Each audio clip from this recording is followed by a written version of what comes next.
हाँ सर, नमस्कार साथियों। मैं शिवजी राम बलोदा एक बार फिर से आप सभी का बहुत बहुत स्वागत करता हूँ। आप सभी को हार्दिक प्रणाम। तो साथियों, आज हम पढ़ने जा रहे हैं राणा सांगा की मृत्यु से लेकर राणा उदय सिंह से पहले तक का इतिहास। दूसरे शब्दों में कहें तो 1528 से लेकर 1540 ईस्वी तक का मेवाड़ का इतिहास आज हम पढ़ने जा रहे हैं।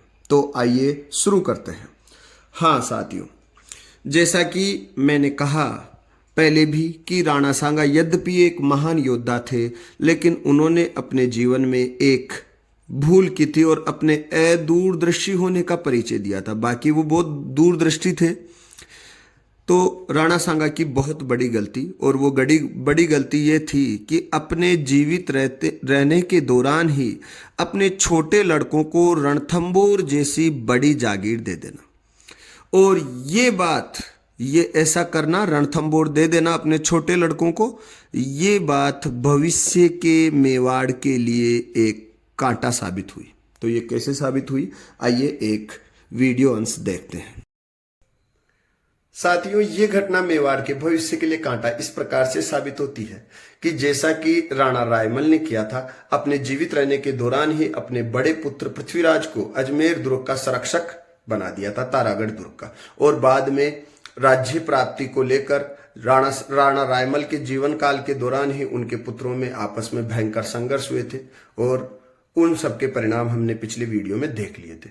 राणा सांगा भी अपने पिता की गलती को ही दोहराते हैं, और वो भी अपने जीवित रहते हुए अपने जीवन काल में ही अपनी प्रिय पत्नी हाड़ी रानी करमावती, जो कि बूंदी राजघराने से थी, उनके विशेष प्रभाव में आकर रणथंबोर दुर्ग उनके अल्पायु पुत्रों को सौंप देते हैं। उनके अल्पायु पुत्रों का नाम था विक्रमादित्य और उदय सिंह। उदय सिंह महाराणा प्रताप के पिताजी थे। लेकिन ध्यान रहे, राणा सांगा ने कभी भी करमावती के पुत्रों को उत्तराधिकारी घोषित नहीं किया था। उत्तराधिकार वास्तव में जिनको मिलना चाहिए था उन्हीं को मिला, राणा रतन सिंह को। लेकिन बाद में रानी करमावती, जो कि बहुत ही महत्वाकांक्षी महिला थी, और उनकी महत्वाकांक्षाओं ने मेवाड़ के भविष्य के लिए कांटे बो दिए। अब आगे, हाँ तो आगे बढ़ते हैं साथियों। अब जैसा कि अभी आपने सुना, तो उसके बाद में अब क्या होता है कि कांटा घाव में बदलने लगता है। और वो घाव में कैसे बदलने लगता है, देखिए। तो जैसा कि हमने देखा, रानी कर्णावती महत्वाकांक्षी थी, तो रानी कर्णावती अपने पुत्र को मेवाड़ का उत्तराधिकारी बनाने के लिए, मेवाड़ का महाराणा बनाने के लिए अपने पिता के हत्यारे बाबर को एक पत्र लिखती है। और वो पत्र क्यों लिखती है, फॉर मेवाड़ सीट, कि आप मेरे बड़े लड़के विक्रमादित्य को महाराणा बनने में मदद कीजिए, हम रणथंबोर आपको दे देंगे। बताइए आप। इसी समय के आसपास मेवाड़ और बूंदी राजघरानों में घरेलू झगड़े होते हैं। तो देखो, मैंने आपको पहले बताया था वीडियो अंश में कि कर्णावती अपने बड़े लड़कों को रणथंबोर दिलाने में सफल रहती है, लेकिन मेवाड़ का महाराणा जो स्वाभाविक उत्तराधिकारी था रतन सिंह, तो वो रतन सिंह ही बना। तो ये रानी कर्णावती तो इधर अपने बेटों को सीट दिलाने में प्रयासरत है, और दूसरी तरफ क्या होता है कि मेवाड़ के जो महाराणा बनते हैं राणा सांगा के बड़े लड़के रतन सिंह, तो रतन सिंह और बूंदी के सूरजमल हाड़ा, दोनों के बीच में घरेलू विवाद होते हैं। वही बुआजी को लेके होता होगा कि रतन सिंह बोल रहा होगा कि यार तेरी बुआजी को समझा, कर्णावती को करमावती को समझा, यार ऐसे क्या हो रहा है। तो दोनों में घरेलू झगड़े बढ़ते हैं। और एक बार शिकार के दौरान, जो एक पुस्तकों में लिखा रहता है अहेरिया उत्सव, तो शिकार को ही बोलते हैं, तो शिकार के दौरान दोनों आपस में लड़े। कौन कौन, रतन सिंह और सूरजमल हाड़ा, और दोनों ही मर गए। दोनों ही मारे जाते हैं आपसी लड़ाई में। ये घटना होती है 1531 ईस्वी की। साथियों, एक बात और ध्यान रखना, रतन सिंह जो मेवाड़ के महाराणा रहे 1528 से 1531, तो ये निसंतान थे, इनके कोई संतान नहीं थी, कोई औलाद नहीं थी। अतः स्वाभाविक है कि जिस महाराणा के संतान ना हो तो उसी के निकट संबंधी उस राजगद्दी के हकदार माने जाएंगे और इसमें किसी को ऑब्जेक्शन भी नहीं होना चाहिए। तो रतन सिंह की मृत्यु के बाद विक्रमादित्य, जो कि कर्मावती के ही पुत्र थे बड़े वाले, जिनको ये पहले से ही राजा बनाना चाह रही थी, तो विक्रमादित्य मेवाड़ के महाराणा बनाए जाते हैं रतन सिंह की मृत्यु के बाद। ये वर्ष होता है 1531 और इनका कार्यकाल रहता है 1531 से 1536। विक्रमादित्य नाबालिग होता है, इनकी आयु कम रहती है, तो इनकी संरक्षिका इनकी माँ कर्मावती बनती है और पूरे राजकार्य संपूर्ण आदेश वगैरह ये खुद ही प्रसारित करती है। इस बात से मेवाड़ के सामंत असंतुष्ट होने लगते हैं। स्वाभिमानी सामंतों को ये बात अखरने लगती है। और देखो, विक्रमादित्य किन कामों में मस्त रहता था, तो महाराज राजकाज की उपेक्षा करता था और पहलवानी का बड़ा चस्का था इनको, तो पहलवानी में ही मस्त रहता था ये सारे दिन। इसी समय के दौरान कर्मावती, इससे सामंत भी असंतुष्ट थे। मेवाड़ राजकाज की पूरी गुप्त सूचनाएं प्राप्त नहीं हो रही थी और एक पुराना दुश्मन मुजफ्फर शाह का पुत्र बहादुर शाह, यानी राणा सांगा के समय में गुजरात वर्सेस मेवाड़ हमने पढ़ा था, तो वही क्रम जारी है। एक पुरानी दुश्मनी फिर से जाग जाती है और इस बार गुजरात का सुल्तान होता है बहादुर शाह। तो अब हम जानने जा रहे हैं गुजरात और मेवाड़ के बीच के संघर्ष की कहानी। देखो, विक्रमादित्य के काल में बहादुर शाह मेवाड़ पर 2 बार अटैक करता है। पहला 1534 ईस्वी में, और इस बार तो क्या होता है कि महाराणा धन देकर बहादुर शाह को वापस भेज देता है। बताओ आप, मेवाड़ के ऐसे गौरवशाली राज्य में ये घटनाएं कलंकित करने वाली है। सांगा के पुत्रों को ऐसी घटनाएं शोभा देगी क्या? हम गुस्से में हैं, तू चुप कर रहे विक्रमादित्य, ठीक है, निकल जल्दी से, अपन भी निकाल ही रहे हैं इसको। परेशान हो गए हम भी, क्योंकि ऐसे गौरवशाली इतिहास में इस प्रकार के महाराणाओं का उत्पन्न होना तो कलंकित करना है इतिहास को। बात करें वर्ष 1535 में बहादुर शाह दूसरा अटैक करता है। अगले ही वर्ष कर्मावती अपने दूत पदम शाह को हुमायूं के पास भेजती है राखी लेकर कि आप हमें हेल्प कीजिए, क्योंकि आपके पिताजी और हमारे बीच में अच्छे संबंध हो गए थे, ठीक है। लेकिन बाबर की मृत्यु हो जाती है और वो मदद नहीं कर पाता है कर्मावती की, लेकिन हुमायूं के पास राखी भेजती है। कौन? कर्मावती। लेकिन उधर से क्या होता है, गुजरात का सुल्तान चूंकि मुस्लिम था, तो उसने हुमायूं को एक मैसेज भेजा और कहा कि मैं जिहाद करने जा रहा हूं और ये काफिर राज्य है और इसका इस्लाम में विलय होना बहुत जरूरी है। तो हुमायूं को इसने शांत करा दिया। अब कर्मावती ने ये जान लिया कि अब बहादुर शाह का अटैक होना है चित्तौड़ पर, तो वो अपने दोनों लड़कों महाराणा स्वयं विक्रमादित्य को और विक्रमादित्य के छोटे भाई यानी अपने छोटे लड़के उदय सिंह को नानी के भेज देती है, अपने पियर भेज देती है बूंदी। तो महाराणा खुद नानी के जाकर छुप गया। चित्तौड़ की रक्षा का भार ठाकुर बाग सिंह को मिला। ये ठाकुर बाग सिंह वर्तमान देवलिया यानी प्रतापगढ़ यहाँ के रहने वाले थे और इन्होंने मुकुट धारण किया मेवाड़ महाराणा का और युद्ध के लिए तैयारी की। तो हम इनको नमन करते हैं बाग सिंह को। तो ध्यान रखना, अब हम पढ़ने जा रहे हैं मेवाड़ के दूसरे साक्य के बारे में। और इस साक्य में केसरिया किसने, ग्रैंड केसरिया बाना किसने पहला था? सबसे पहले बाग सिंह ने। तो बाग सिंह के नेतृत्व में केसरिया होता है। चित्तौड़ का दूसरा साका हम पढ़ने जा रहे हैं। बहादुर शाह का अटैक होता है। मेवाड़ की सेनाएं यद्यपि बहादुरी से लड़ती है लेकिन हार जाती है। ये घटना है मार्च 1535 की। कर्मावती के नेतृत्व में जौहर होता है और बाग सिंह के नेतृत्व में साका होता है। बहादुर शाह का चित्तौड़ के दुर्ग पर अधिकार हो जाता है, लेकिन फ्यू मोमेंट्स लेटर, कुछ समय बाद क्या होता है, उधर हुमायूं को यह खबर लगती है कि अपने को बहादुर शाह ने बावड़ा बनाया। गलत मैसेज देकर उसने अपने को चुप कराया। तो हुमायूं ग्वालियर में पड़ाव डाले हुए था। वो कर्मावती की हेल्प करने ग्वालियर तक तो आ चुका था, लेकिन ग्वालियर में अपनी सेनाएं रोक दी थी बहादुर शाह के मैसेज से। लेकिन अब वो ग्वालियर से आने की सूचना देता है। किसको? बहादुर शाह को। और बहादुर शाह को ये सूचना मिलती है और वो हुमायूं के डर से बैक टू गुजरात, वापस गुजरात लौट जाता है। ये घटनाएं हैं मार्च 1535 की। अभी आपको एक ही स्मरण रखना है कि अभी जो महाराणा है विक्रमादित्य वो कहाँ जाकर बैठा हुआ है, नानी के जाके बैठा हुआ है। जैसे ही बहादुर शाह चला जाता है, विक्रमादित्य मेवाड़ पर पुनः अधिकार कर लेता है और दोबारा से मेवाड़ का महाराणा बन जाता है। लेकिन विक्रमादित्य की निर्बलता का पता सभी लोगों को चल चुका था जो मेवाड़ राज्य पर अपनी निगाहें टिकाए हुए थे, मेवाड़ का महाराणा बनने की जिनकी सोच थी, जिनकी महत्वाकांक्षाएं थी। इन्हीं में एक था बनवीर। ऐसे ही लोगों में एक का आदमी था बनवीर, और बनवीर ने मौका पाकर विक्रमादित्य का मर्डर कर दिया। क्या कर दिया? विक्रमादित्य का मर्डर कर दिया। Vikramaditya murdered by Banvir.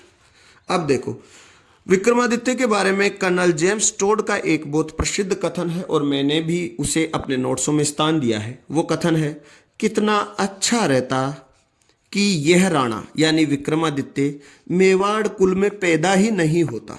तो ये कितना अच्छा रहता। बिल्कुल मैं टोड साहब से एग्री हूं इस कथन के मामले में, इस स्टेटमेंट में मैं भी एग्री हूं।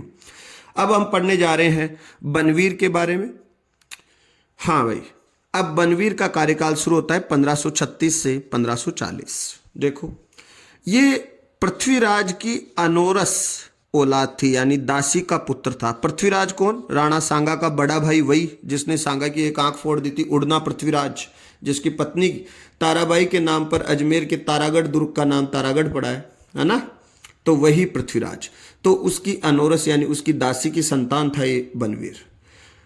देखो, ये विक्रमादित्य को तो मार देता है, लेकिन इसको तभी ये लगता है कि यार मेरी ये कुर्सी परमानेंट अगर मुझे करनी है तो मुझे अपने रास्ते में जो दूसरा कांटा है यानी विक्रमादित्य का जो छोटा भाई है उदय सिंह, उसको भी अपने रास्ते से हटाना होगा। और उसने उदय सिंह की हत्या का प्रयास किया। यहाँ पर साथियों एक विराम देते हैं और आपको एक 3 मिनट का एक वीडियो देखना पड़ेगा। महान धाय माँ पन्ना धाय गुर्जर के बलिदान की कहानी आपको देखनी पड़ेगी। साथियों, आज हम बात करने जा रहे हैं इतिहास प्रसिद्ध वीरांगना माँ पन्ना धाय के बलिदान के बारे में, और उस बलिदान की कहानी को आज हम सुनने जा रहे हैं। सबसे पहले मैं आपको बता दूं पन्ना धाय का जीवन परिचय। तो पन्ना धाय गुर्जर जाति से थी और इनके पति का नाम सूरजमल गुर्जर था और इनका ससुराल चित्तौड़गढ़ के कमेरी गांव में पड़ता था। इतिहास में शायद ही ऐसा कोई दूसरा दृष्टांत या उदाहरण उपलब्ध हो जहां एक मां ने अपने पुत्र की बलि महज इसलिए दे दी कि वे आने वाले महाराज या युवराज की रक्षा कर सके, और इसीलिए इतिहास में इनका नाम, पन्ना धाय का नाम स्वर्ण अक्षरों में अंकित है। देखो, कहानी यूं आगे बढ़ती है कि महाराणा उदय सिंह जो रानी कर्णावती और महाराणा सांगा के पुत्र थे, एवं चंदन जो कि सूरजमल गुर्जर और पन्ना धाय गुर्जर का पुत्र था, तो दोनों बालक साथ साथ पलकर बड़े हो रहे थे। इनका बचपन साथ साथ बीत रहा था। तभी 1535 में कर्णावती के जौहर की घटना घटित होती है और बालक उदय सिंह के संपूर्ण जीवन के लालन पालन का उत्तरदायित्व पन्ना धाय के कंधों पर आ पड़ता है। और पन्ना धाय ये वचन देती है कि मैं अपने जीवन की रक्षा करके भी आपके पुत्र को सुरक्षित रखूंगी। एक दासी पुत्र बनवीर की नज़र मेवाड़ के राज्य पर होती है और वो तत्कालीन मेवाड़ महाराणा विक्रमादित्य की हत्या कर देते हैं। ये महाराणा विक्रमादित्य भी रानी कर्णावती और महाराणा सांगा के ही पुत्र थे, यानी कि उदय सिंह के बड़े भाई। विक्रमादित्य की हत्या करने के बाद में भी बनवीर को यह लगता है कि मैं जब तक उदय सिंह की हत्या नहीं कर देता हूं या उदय सिंह को अपने रास्ते से नहीं हटा देता हूं, तब तक सुरक्षित रूप से मेवाड़ राज्य पर शासन नहीं कर सकता। इसलिए वो तत्काल बिना देर किए जहां उदय सिंह रहते थे वहां आ धमकता है। लेकिन उसके इस कृत्य की सूचना पन्ना धाय को एक सैनिक पहले ही आकर दे देता है। तो पन्ना धाय ने तैयारी करके जो एक टोकरी होती है जिसको छापड़ी भी बोलते हैं, छाबड़ी बोलते हैं, तो एक छाबड़ी में सुलाकर दुर्ग से बाहर भेज देती है एक नौकरानी के साथ। थोड़े समय बाद में बनवीर वहां आ धमकता है। पन्नाधाय को वो पूछता है कि उदय सिंह कहाँ है, तो पन्नाधाय पलंग की ओर इशारा करती है और पलंग पर वह ओढ़ा कर उदय सिंह की जगह अपने बालक चंदन को सुला देती है। बनवीर ने बिना समय गवाए अपनी तलवार का प्रहार किया और उस बालक के 2 टुकड़े कर दिए। तो वो बालक था चंदन, यानी पन्नाधाय का पुत्र। बनवीर को पता न लगे कि ये मेरा पुत्र है, इसलिए वो महान वीरांगना अपने आंसू भी नहीं रोक पाई, अपने आंसू भी नहीं निकाल पाई। बिना रोए, दिल में घाव लिए हुए कि मेरे को मेवाड़ के युवराज की रक्षा करनी है, जो मैंने रानी कर्णावती से उनके जौहर के समय जो वादा किया था वो निभाना है। अपने मृत पुत्र के शरीर को, उनके माथे को चूम कर वो वहां से निकल जाती है और उदय सिंह के पास पहुंचती है। उदय सिंह के पास पहुंचकर वो उसको सुरक्षित स्थान पर ले जाने के लिए निकल पड़ती है। तो ये थी इतिहास प्रसिद्ध वीरांगना मां पन्नाधाय गुजर के बलिदान की कहानी। हाँ, तो साथियों आगे बढ़ते हैं।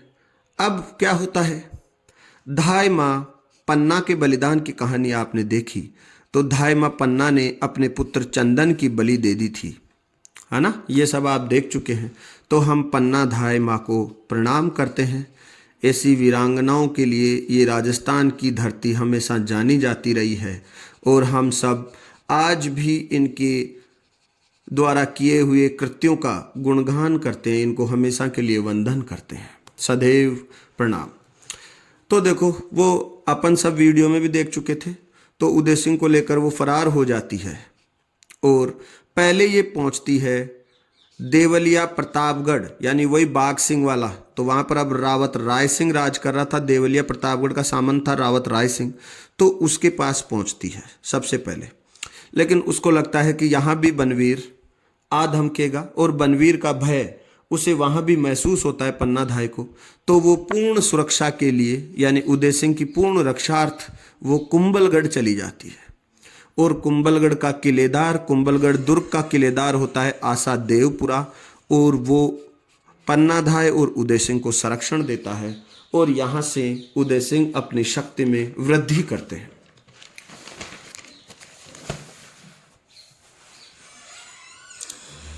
हम बात कर रहे हैं भाई उदय सिंह और पन्नाधाय कहाँ आ गए हैं, कुंभलगढ़ में आ गए। तो साथियों क्या होता है, कुंभलगढ़ में स्वाभिमानी मेवाड़ी सरदारों का जमावड़ा शुरू होने लग जाता है धीरे धीरे बनवीर के आतंक से। और बनवीर को स्वाभिमानी मेवाड़ी सरदार पसंद भी नहीं करते, क्योंकि वो एक दासी पुत्र था।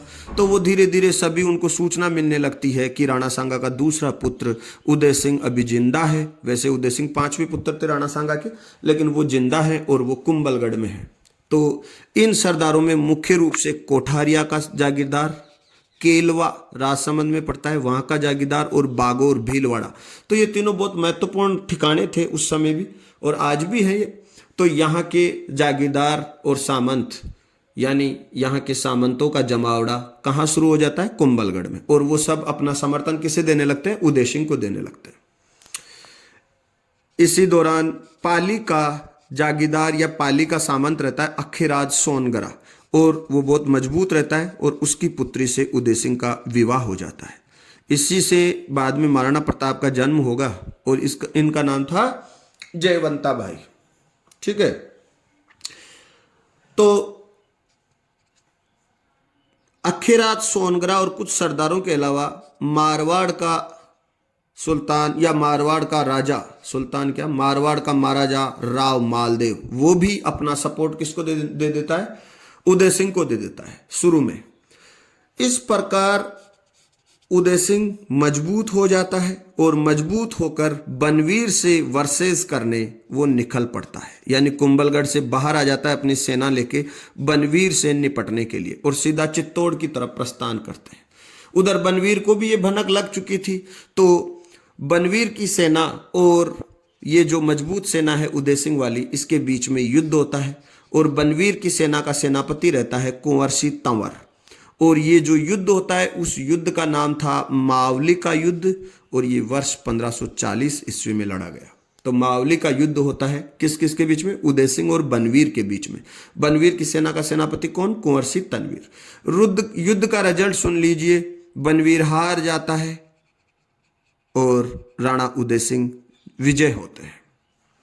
एक नोट है कि कई इतिहासकार लिखते हैं कि इसी युद्ध में बनवीर मर गया था, कुछ कहते हैं कि नहीं, वो दक्षिण की ओर भाग गया था।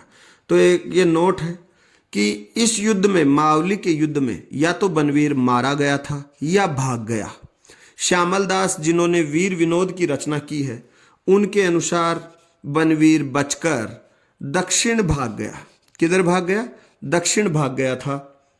और नागपुर के जो भोंसले हैं, नागपुर के जो भोंसले मराठे हैं, वो ऐसा कहते हैं कि वो बनवीर के ही वंशज हैं। ठीक है, तो ये एक वृतांत है। और ये किन्होंने लिखा है? वीर विनोद के लेखक श्यामल दास ने। ऐसा नहीं है कि बनवीर ने कोई निर्माण कार्य नहीं करवाए हो, बनवीर ने एक निर्माण भी करवाया था। और वो देख लीजिए आप, बनवीर ने चित्तौड़गढ़ में नौकोठा महल या जिसे नवलखा महल भी कहते हैं, वो बनवाया था। तो नवलखा महल या नौकोटा महल कहाँ है? तो ये चित्तौड़गढ़ दुर्ग में ही है। और ये किसने बनवाया था? ये बनवीर ने बनवाया था। तो साथियों, इजाजत चाहेंगे, आज के लिए इतना ही। उम्मीद है आज आपको मेरा ये अध्ययन कार्य पसंद आया होगा। यदि आपको मेरे ये प्रयास पसंद आ रहे हैं तो मेरा आपसे विनम्र अनुरोध है, निवेदन है कि आप अपने छोटे भाई की वीडियोस को प्लीज़ ज़रूरतमंद साथियों तक सेंड कीजिए, शेयर कीजिए। और अगर आपको वाकई वीडियो कंटेंट्स अच्छी लग रही है तो कमेंट्स करके ज़रूर बताइएगा कि आखिर अपन कुछ कमियां या कुछ गलतियां कहाँ कर रहे हैं। मैं आने वाले वीडियोस में उनको दूर करने का पूरा प्रयास करूंगा। तब तक के लिए साथियों इजाज़त चाहूँगा। मैं शिवजी राम बलौदा। जय हिंद, जय भारत।